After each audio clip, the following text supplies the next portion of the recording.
യേശുവിൻ്റെ കൂട്ടായ്മയിലെ സ്നേഹം നിറഞ്ഞ എല്ലാ പ്രിയ ദൈവമക്കൾക്കും ദൈവാനുഗ്രഹം നിറഞ്ഞ നല്ലൊരു ദിവസം ആശംസിക്കുന്നു. ഇന്ന് നമ്മൾ ശ്രവിക്കുന്ന തിരുവചന ഭാഗം ദാനിയേൽ പ്രവാചകൻ്റെ പുസ്തകം 14-ാം അധ്യായം 25-ാം തിരുവചനം. ദാനിയേൽ പറഞ്ഞു,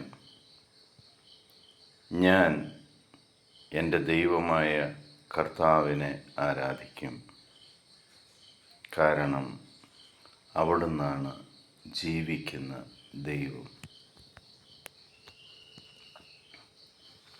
ഏത് പ്രതിസന്ധിയിലും ഒരാളുടെ ജീവൻ പോലും നഷ്ടപ്പെടുന്ന അവസ്ഥയാണെങ്കിലും തൻ്റെ വിശ്വാസത്തെയും താൻ വിശ്വസിക്കുന്ന ദൈവത്തെയും ഏറ്റുപറയുക നമുക്ക് ധൈര്യമുണ്ടോ? നമ്മൾ സ്വയം ചോദിക്കേണ്ട ഒരു ചോദ്യമാണ്. എൻ്റെ ദൈവവും ഞാനുമായി എത്ര വലിയ ബന്ധമാണുള്ളത്?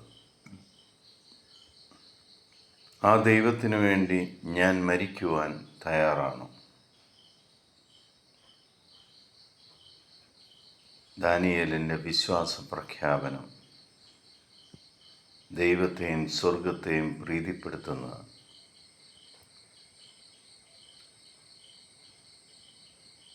ജീവിക്കുന്ന ദൈവമായ കർത്താവിനെ മാത്രമേ ഞാൻ ആരാധിക്കുകയുള്ളൂ എന്ന്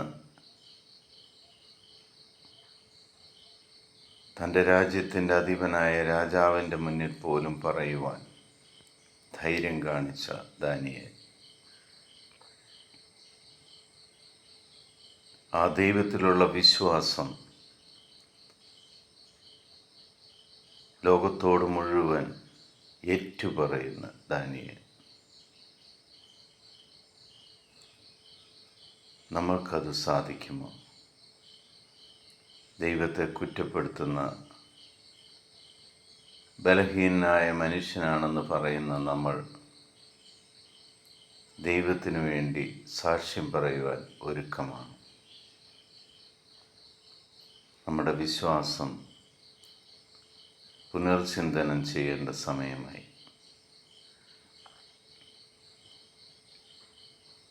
ജീവനുള്ള ദൈവത്തോടൊപ്പമാണ് ഞാൻ കഴിയുന്നത് എന്ന് വിശ്വസിക്കുന്ന ഏതൊരുവനും, ആ ദൈവത്തിൻ്റെ സംരക്ഷണയിലാണ് ഞാൻ കഴിയുന്നതെന്ന് മനസ്സിലാക്കുന്ന ഏതൊരുവനും, ആ ദൈവമാണ് എന്നെ കൈപിടിച്ച് നടത്തുന്നത്, എനിക്ക് വേണ്ടതെല്ലാം തന്നുകൊണ്ടിരിക്കുന്നത് ആ ജീവനുള്ള കർത്താവാണെന്ന് മനസ്സിലാക്കുന്ന ഏതൊരാൾക്കും ദൈവാനുഗ്രഹം സമൃദ്ധമായിട്ട് ലഭിക്കും.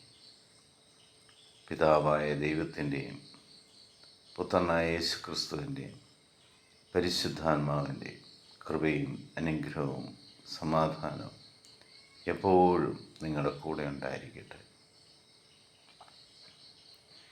ദൈവാനുഗ്രഹം നിറഞ്ഞ നല്ലൊരു ദിവസം ആശംസിക്കുന്നു. നിങ്ങൾ മക്കൾ അനുഗ്രഹിക്കുവാൻ വേണ്ടി പ്രാർത്ഥിക്കപ്പെടുന്നു. ലോകത്തിലെ 830 കോടിയിലധികം വരുന്ന എല്ലാ മക്കളെയും ദൈവത്തിൻ്റെ തിരുഹൃദയത്തിലേക്ക് സമർപ്പിക്കുന്നു. ലോകസമാധാനത്തിന് വേണ്ടി നമുക്ക് പ്രാർത്ഥിക്കാം. എൻ്റെ കർത്താവും രക്ഷകനും ദൈവവുമായ ഏകകർത്താവായ യേശു ക്രിസ്തുവിൻ്റെ സ്നേഹസമ്പന്നനും സർവാധിപനും സർവശക്തനുമായ കർത്താവിൻ്റെ സമാധാനം സന്തോഷത്തോടുകൂടി ഞാൻ നിങ്ങൾക്ക് പങ്കുവയ്ക്കുന്നു. ഈശോ മിശിഹായ്ക്ക് സ്തുതിയായിരിക്കട്ടെ.